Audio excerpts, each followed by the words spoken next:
안녕하십니까. 검찰 출신 법무사 이승재입니다. 오늘은 소년보호사건, 범죄소년, 촉법소년, 우범소년 발생 시 경찰 조사 절차 및 소년부 재판 대응 방법에 대해서 말씀드리도록 하겠습니다. 10세 이상 19세 미만의 소년이 범죄나 비행을 저지른 경우에 경찰 수사를 통해서 대부분 가정법우 소년부에서 소년보호사건에 대한 심리를 통해서 보호처분을 하게 됩니다. 소년법에서 경찰서장은 범죄 또는 비행을 저지른 소년이 있을 때에는 관할 소년부에 송치하도록 규정되어 있습니다.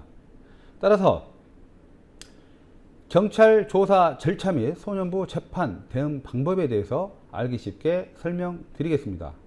자, 반사회성 있는 소년의 환경 조성과 품행 교정을 위한 보호처분 등의 필요한 조치를 하고 형사처분에 관한 특별 조치를 함으로써 소년이 건전하게 성장하도록 돕는 것을 목적으로 하는 것임을 소년법에서는 규정하고 있습니다.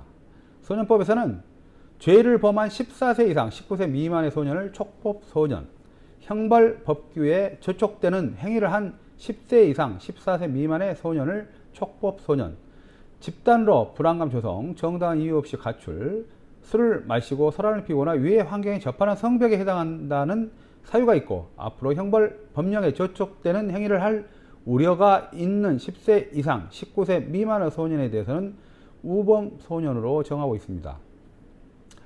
자, 좀 더 구체적으로 설명하자면 범죄소년은 보호처분과 형사처분이 모두 가능하며 즉 중대한 범죄를 범한 경우에는 징역형의 형사처벌을 받게 되어 소년교도소에 수감될 수 있습니다.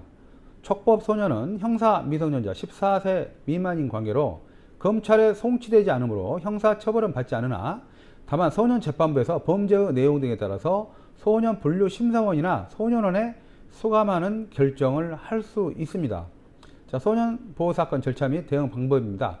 사건이 발생하게 되면 경찰에서는 반드시 미성년자의 친권자인 보호자에게 통보를 합니다. 이때 당황하고 경황이 없겠지만 감정을 최대한 억누르고 차분하고 냉철하게 판단하셔야 됩니다. 경찰에서 통보를 받게 되면 제일 먼저 담당 경찰관에게 사건의 경위 및 피해 상황을 확인하시기 바랍니다. 이후 사건 당사자인 자녀에게 사건의 내용을 잘 청취하시기 바랍니다. 경찰로부터 통보된 내용과 자녀로부터 청취한 사실관계를 토대로 검찰 출신 법무사 등 형사 전문 법무사와 상담을 통해서 경찰서에 제출할 의견서 작성 등 사건과 관련된 증거관계를 수집하시기 바랍니다. 경찰과 출석 일자를 협의한 후에 담당 경찰관에게 의견서 등 사건과 관련된 서면 등 증거를 제출한 후에 자녀 조사 시 보호자가 동석한 상태에서 조사에 응하면 됩니다. 변호사를 대동하여 출석하는 경우도 있는데요. 보호자만큼 좋은 동석인은 없습니다. 실무상 경찰은 조사 시 자녀의 평소 성행 등 가족 관계를 파악하기 위해 보호자에게 질문하는 경우도 있고 또 보호자에게 여러 정황을 확인하는 경우가 있습니다. 그렇기 때문에 변호사보다는 보호자가 훨씬 좋은 동석인이라고 할 수 있습니다.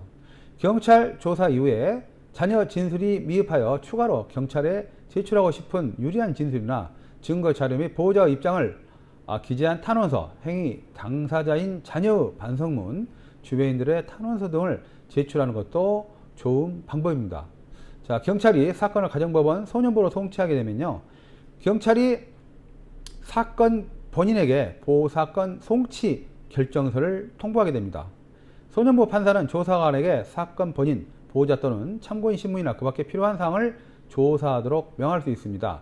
소년부 판사는 송치사와 조사관의 조사 보고서에 따라서 사건의 심리를 개시할 수 없거나 개시할 필요가 없다고 인정하면 심리를 개시하지 아니한다는 결정을 하게 되며 이 결정은 사건 본인과 보호자에게 통보됩니다. 소년부 판사는 송치사와 조사관의 보고서에 따라서 사건을 심리할 필요가 있다고 인정하면 심리 개시 결정을 하게 되며 심리 기일을 지정하면 소년과 보호자에게 법원에 함께 출석을 요구하는 소환장을 통보합니다.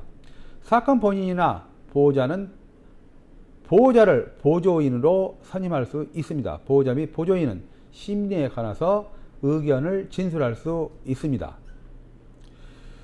자, 이제 대응 방법인데요. 경찰 조사 시에는 소년보호사건 대부분 촉법소년에 관련된 사건입니다. 따라서 소강명령, 사회봉사명령, 보호관찰, 즉 1호에서부터 5호 처분을 받을 수 있도록 조사 과정에서부터 신중하게 접근해야 합니다. 경찰 조사 시 사건 본인의 행위에 대한 진지한 반성, 보호자의 동행, 피해자와 합의 등 수사에 임하는 태도 등이 매우 중요하다고 할 수 있습니다. 검찰 송치 시에는 비교적 비행의 정도가 중한 범죄 사실인 경우이므로 이에 잘 대응하셔야 됩니다. 증거관계 등 사실관계를 명확히 함으로써 범죄의 내용, 우발적 범행 여부, 친구관계 등 학교생활, 가족과의 유대관계 등을 최대한 피력하셔야 됩니다. 마지막으로 가정법원 송치시인데요. 조사관의 조사에 성실히 임하여 조사 보고서가 잘 작성될 수 있도록 해야 하며, 특히 심리 기일에는 본인과 보호자가 반드시 참석하여 반성하고 참여하는 모습을 보여야 합니다. 또한 경찰 조사에서 미처 진술하지 못한 유리한 정황이 있다면 이를 구체화하여 심리에 반영할 수 있도록 할 필요성이 있습니다. 자, 법무사의 의견입니다. 먼저 설명드렸듯이 소년보호사건 대부분은 촉법소년과 관련된 문제입니다. 소년보호사건은 소년이 건전하게 성장할 수 있는 돕도록 하는 것을 목적으로 합니다. 너무 걱정하실 필요 없습니다.